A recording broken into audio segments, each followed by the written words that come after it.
भागलपुर मुजाहिदपुर थाना क्षेत्र के मौलाना चक में अपराधियों ने आज दिन दोपहर कई राउंड फायरिंग की। घटना के बाद इलाके में अफरा तफरी का माहौल बन गया। वहीं दो लोगों को गोली लगने की सूचना है, जिसका इलाज मायागंज अस्पताल में चल रहा है। बताया जा रहा है कि 4 की संख्या में बदमाशों ने इलाके में गोलीबारी की घटना को अंजाम दिया। प्राप्त जानकारी के अनुसार कुख्यात अपराधी आफताब ने लड्डू कुरैशी से रंगदारी के रूप में 1 लाख की डिमांड की थी। वहीं रंगदारी नहीं देने पर गोलीबारी की घटना को अंजाम दिया गया। घायल के परिजनों की माने तो घटना में घायल अयान के बड़े भाई से आफताब ने रंगदारी मांगा था और पैसे नहीं देने पर गोली मार देने की धमकी दी थी। बताया जा रहा है कि जुमा की नमाज पढ़कर अयान मैदान में खेलने के लिए गया था, तभी 4 की संख्या में आए बदमाशों ने ताबड़तोड़ फायरिंग शुरू कर दी। घटना में घायल अयान के पैर में गोली लगी है, जबकि लड्डू कुरैशी के हाथ में गोली लगी है। दोनों गंभीर रूप से घायल हैं। वहीं लड्डू कुरैशी के परिजनों का कहना है कि बदमाशों ने कई राउंड फायरिंग की है। फायरिंग की आवाज पर जब लोग बाहर निकले तो बदमाश मौके से फरार हो गए। वहीं घटना की जानकारी मिलने के बाद सिटी डीएसपी अजय कुमार चौधरी और मुजाहिदपुर थाना की पुलिस घटना स्थल पर पहुंची। सिटी डीएसपी अजय कुमार चौधरी ने बताया कि मामले की जांच की जा रही है और जल्द ही अपराधियों को गिरफ्तार किया जाएगा। इधर भागलपुर पुलिस ने भी अपने सोशल मीडिया अकाउंट पर घटना की पुष्टि करते हुए लिखा है कि आज मुजाहिदपुर थाना क्षेत्र अंतर्गत मियां साहब के मैदान में मोहम्मद लड्डू कुरैशी एवं मोहम्मद आर्यन को गोली मारकर जख्मी कर दिया गया।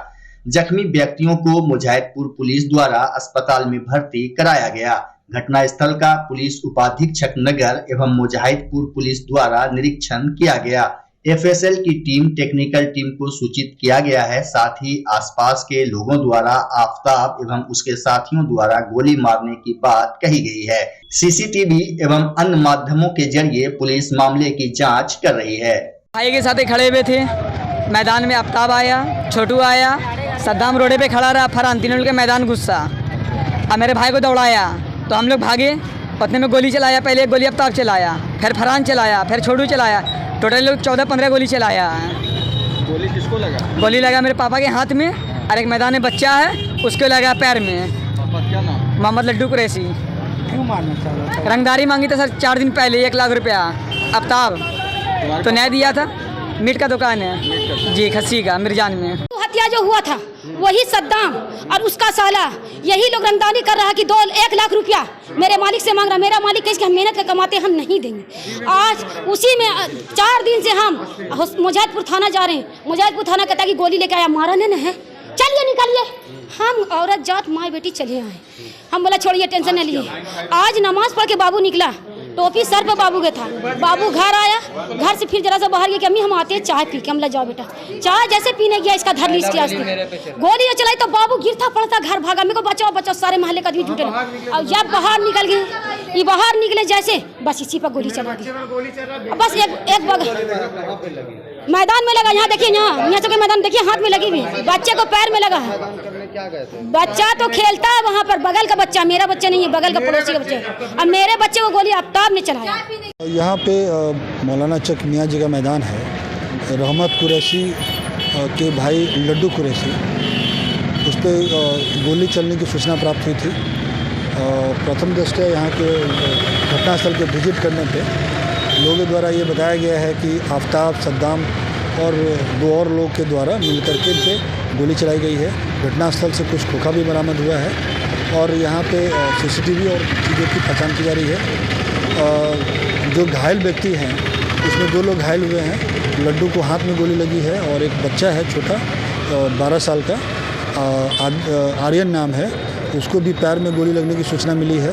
दोनों को इलाज के लिए मायागंज हॉस्पिटल भेजा गया है। बाकी बिंदुओं पे अनुसंधान किया जा रहा है। सीआईटी की टीम भी आ गई है। विधि व्यवस्था की स्थिति सामान्य है और सीसीटीवी के साथ साथ टेक्निकल टीम भी आएगी और अनुसंधान में जिस चीज़ की आवश्यकता होगी उनको बुलाकर जांच करेंगे। अभी रंगदारी की बात किसी ने बताया नहीं है। अगर ऐसी बात है तो उसकी भी छानबीन की जाएगी और सुसंगत धाराओं में कांड दर्ज कर इस पर कार्रवाई की जाएगी। भागलपुर नगर निगम में एक तरफ जहां नगर आयुक्त और मेयर के बीच जुबानी जंग शुरू हो गई है, वहीं आज मेयर, उप मेयर और पार्षदों ने 1 साल पूरा होने पर प्रेस कॉन्फ्रेंस कर कई जानकारी दी। मेयर ने अपने कक्ष में मीडिया से मुखातिब होते हुए कई योजनाओं के बारे में बताया। उन्होंने कहा कि नाला, पियाऊ और शहर की सफाई से लेकर कई योजनाओं पर हम लोगों ने काम किया, जिसमें तकरीबन 40 लाख रुपए की राशि का कार्य हुआ है। वहीं एक सवाल के जवाब में मेयर ने नगर आयुक्त को तालिबानी फरमान जारी करने वाला शासक बतलाया। हम लोगों का 1 साल होने जा रहा है पदभार ग्रहण किए, तो मैं चाहती हूँ कि अब तक हमारे कार्यकाल में क्या क्या काम हो रहा है और क्या क्या काम हुआ और कितने काम अभी हम लोगों ने अपने शहरवासियों के लिए रखा है, तो इसकी एक संक्षिप्त जानकारी देने हेतु आप लोगों को हमने बुलाया है। सबसे पहले जब मैं पदभार यहाँ ग्रहण की तो पिछला जो योजना था, बहुत सारे पेंडिंग योजनाएं थी, उसमें एक डूडा था जिसमें 10 योजनाएं थी, उसके तहत कार्य करवाया। और उसके बाद फिर दूसरी योजनाओं में जैसे कि बहुत दिन से पेंडिंग था वो 7.5 करोड़ की योजना है, उसमें सुपरिटेंडिंग इंजीनियर और चीफ इंजीनियर के कारण वो कार्य रुका हुआ था। हमने पत्राचार करके और नगर विकास विभाग से वो इंजीनियर का पदस्थापना यहाँ पे करवाया अपने निगम में, और उस पर भी वो सारे पेपर्स पे सिग्नेचर हो गए हैं और उसका वर्क ऑर्डर निकलना बाकी है। वर्क ऑर्डर के लिए नगर आयुक्त के पास सारी फाइलें हैं, उसके तहत जैसे उस पर सिग्नेचर हो जाएगा वो काम धरातल पर नजर आएगा। 40 लाख की योजनाएं प्रत्येक वार्ड में इस कार्यकाल में दी गई हैं। उसके तहत पियाऊ है, रोड नाले हैं और मलिन बस्ती का उद्धार है, जीर्णोद्धार है। और इसके बाद जो हमारी योजनाएं हैं, जैसे लोहिया पुल का सौंदर्यीकरण हुआ, उसके लिए हमने आरसीडी वालों से पत्राचार करके, रेलवे डिपार्टमेंट से पत्राचार करके एनओसी लिया और उसके सौंदर्यीकरण के लिए डीपीआर तैयार कराया, और वो भी फाइलें अभी नगर आयुक्त के पास पड़ी हुई हैं। जब उनका सिग्नेचर होगा तो वो काम धरातल पर नजर आएगा। भागलपुर के निजी स्कूलों में इन दिनों सत्र 2024-25 में नामांकन को लेकर दौड़ अभी से ही शुरू हो गई है। वहीं कई स्कूलों में आवेदन भी जमा हो रहे हैं। हालांकि अधिकतर स्कूल जनवरी के पहले सप्ताह से नामांकन प्रक्रिया शुरू करेंगे। इधर भागलपुर के रेकाबगंज स्थित मिरेकल पब्लिक स्कूल में प्ले ग्रुप से 8वीं तक निःशुल्क नामांकन जारी है। स्कूल की प्रिंसिपल रोमाना अहमद ने बताया कि बच्चों के एडमिशन के लिए स्कूल में फॉर्म उपलब्ध है। साथ ही कहा कि मिरेकल पब्लिक स्कूल में कुछ ही दिनों तक निःशुल्क नामांकन लिया जाएगा। जबकि स्कूल के डायरेक्टर शाह मेहताब हुसैन ने बताया कि बच्चों के बेहतर एजुकेशन के लिए ज्यादातर पेरेंट्स उन्हें प्ले ग्रुप में डालना पसंद करते हैं। इन्हीं सब बातों को ध्यान में रखते हुए मिरेकल पब्लिक स्कूल की स्थापना वर्ष 2017 में की गई और तब से लेकर आज तक यह स्कूल अपग्रेड होते हुए 8वीं तक की पढ़ाई के लिए तैयार है। स्कूल के डायरेक्टर ने कहा कि प्ले ग्रुप में बच्चे खेल खेल में ही काफी कुछ नया सीख जाते हैं। बता दें कि अगर आप अपने बच्चों को प्ले ग्रुप में भेजना चाहते हैं तो स्कूल चुनने से पहले एक बार रेकाबगंज स्थित जगलाल हाई स्कूल के समीप मिरेकल पब्लिक स्कूल में भी जरूर विजिट करें। हो सकता है यह स्कूल आपके बजट और बच्चों की पढ़ाई के लिए सही हो। वहीं मेहताब हुसैन ने बताया कि प्ले ग्रुप में एडमिशन लेने के बाद बच्चे पहली बार पेरेंट्स से कुछ घंटों के लिए दूर हो जाते हैं। ऐसे में ज्यादातर माता पिता बच्चों की सुरक्षा और खान पान को लेकर चिंतित नजर आते हैं, लेकिन हमारे स्कूल में दाखिला लेने वाले सभी बच्चों पर विशेष नजर रखी जाती है। उन्होंने जानकारी दी कि यहाँ बच्चों के लिए बेस्ट प्ले ग्रुप की व्यवस्था होने के साथ हमारे टीचर उनके शारीरिक और मेंटल ग्रोथ पर भी ध्यान देते हैं। मिरेकल पब्लिक स्कूल में क्लास 8 तक नामांकन करवा रहे हैं और पहले प्ले ग्रुप था। पेरेंट्स की सहयोग से उन लोगों की रिक्वेस्ट से उन लोगों ने कहा कि आप मेरा बच्चा प्ले ग्रुप के बाद से कहाँ जाएगा, तो हम लोगों ने उन लोगों की कहने पर क्लास 8 तक किया है। और हमारे स्कूल में एसी रूम है, स्मार्ट क्लास है, प्रोजेक्टर से पढ़ाई होती है, वैन फैसिलिटीज़ है, नैपकिन अरेंजमेंट है और स्लीपिंग रूम है। जो भी सुविधा छोटे बच्चे के लिए होती है वो मैंने प्रोवाइड किया है। क्या छूट अभी तत्काल? अभी नामांकन के लिए कुछ दिनों के लिए एडमिशन फ्री है। शहरवासियों से अपील, हमको तो पहले भी बहुत सहयोग मिला और आइंदा भी उम्मीद करते हैं कि हमको सहयोग मिलेगा। इसी उम्मीद पे हमने ये क्लास 8 तक किया है इसको। भागलपुर बरारी थाने में सक्रिय पिंटू नामक दलाल की शिकायत लगातार जिले के वरीय अधिकारियों के पास पहुंच रही है। अब उस पर एक बाइक चोरी में पीड़ित के आवेदन में खुद से तारीख बदलने का आरोप लगा है। वहीं पीड़ित गोराडी निवासी निरंजन ने सिटी एसपी से दलाल की शिकायत की है। इधर गुरुवार को प्रेस कॉन्फ्रेंस में सिटी एसपी अमित रंजन ने वहां मौजूद सिटी डीएसपी अजय कुमार चौधरी से पूछा कि बरारी थाने में कौन है पिंटू, उसको यहाँ लाइए, मैं खुद पूछताछ करूंगा। बता दें कि निरंजन की बाइक 5 अक्टूबर को मायागंज अस्पताल से चोरी हो गई थी, जिसके बाद वह बरारी थाने में शिकायत दर्ज कराने गया, लेकिन वहां उसे पिंटू ने दूसरे दिन आने की बात कहकर लौटा दिया। वहीं डीएसपी के निर्देश पर बरारी थाने में केस दर्ज किया गया। बताया जा रहा है कि पिंटू को पुलिस हिरासत में लेकर पूछताछ कर रही है, जबकि निरंजन ने बताया कि पिंटू ने मुझसे तारीख लिखने की जगह खाली छोड़ने को कहा, फिर उसने खुद ही उसमें 28 दिसंबर की तारीख भर दी। इधर सिटी एसपी अमित रंजन ने कहा कि मामले की जांच की जा रही है, दोषी पर कार्रवाई की जाएगी।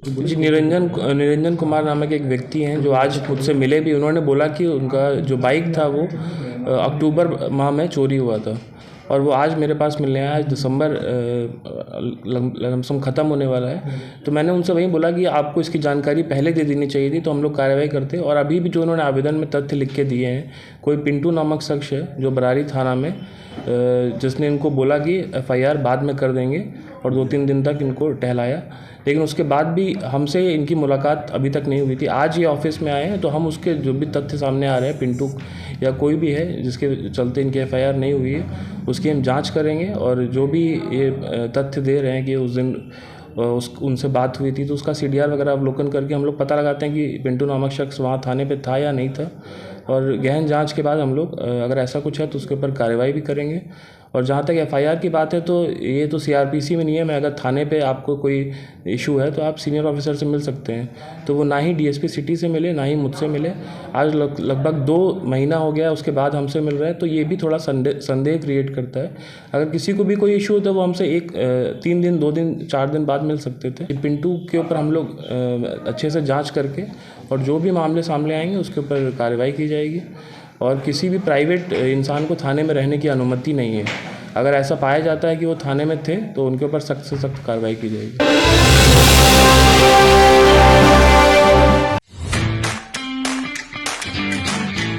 नए भारत की नई पहचान वेल्ट्रॉन स्मार्ट एलईडी टीवी अब आपके लिए लेकर आए हैं भारत में निर्मित बेस्ट क्वालिटी के Android LED TV, frameless LED TV, home theatre, cooler, ceiling fan. हमारे सभी प्रोडक्ट्स आईएसओ सर्टिफाइड हैं। वेल्ट्रॉन एलईडी टीवी, दुनिया के सभी रंग वेल्ट्रॉन के संग। Website www.myweltron.com। Phone number 9031133155।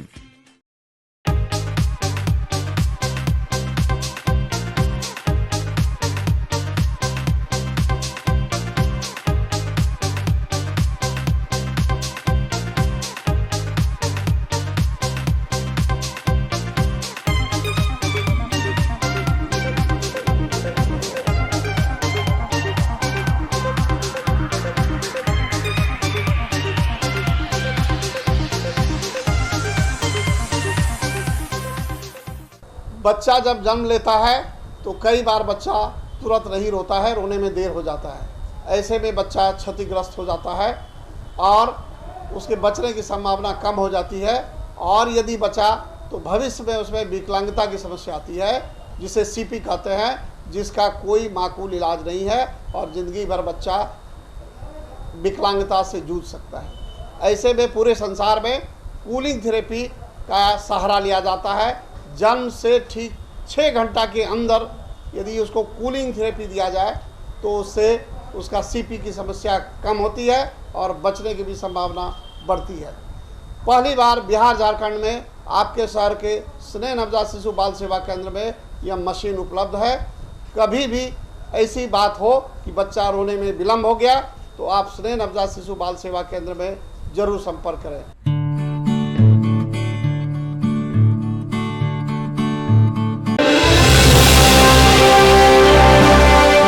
Patna में आयोजित मिस एंड मिस्टर इंडिया प्रतियोगिता के जूनियर वर्ग में भागलपुर सुजागंज आनंद चिकित्सालय रोड निवासी मयंक अग्रवाल और आरती अग्रवाल के 4 वर्ष से कम आयु के पुत्र कियान अग्रवाल ने चैंपियन बनकर भागलपुर का मान पूरे देश में बढ़ाया है। वहीं कियान अग्रवाल जूनियर वर्ग का खिताब जीतने के बाद अपने परिजनों के साथ भागलपुर पहुंचा और वह काफी उत्साहित दिखा। जबकि कियान के उपलब्धि से जहां पिता मयंक अग्रवाल फूले नहीं समा रहे हैं और कह रहे हैं कि ये उनके परिवार के लिए गर्व का क्षण है, वहीं मां आरती अग्रवाल भी काफी उत्साहित हैं। उन्होंने बताया कि पहले तो डर लग रहा था कि पूरे देश से आए इतने सारे बच्चों में कियान कैसा प्रदर्शन करेगा, लेकिन जिस तरह रैंप वॉक सहित हर एक क्षेत्र में कियान ने प्रदर्शन किया और इतनी छोटी सी उम्र में चैंपियन बना, वह मेरे लिए एक मां होने के नाते काफी खुशी और गर्व का पल है। इधर कियान के चैंपियन बनने के बाद उनके परिवार में खुशी का माहौल देखा जा रहा है। कर रही है, बहुत अच्छा फील कर रही हूँ क्योंकि मेरे बच्चे ने सबसे अच्छा परफॉर्मेंस दिया और वो विनर बन के आया है। ऑल ओवर स्टेट से इतने सारे बच्चे आए थे लेकिन उसने ही विनर का अवार्ड जीता। ये इससे ज़्यादा खुशी की बात और क्या हो सकती है। कैसा वहाँ पर माहौल था? वहाँ पे बहुत अच्छा माहौल था।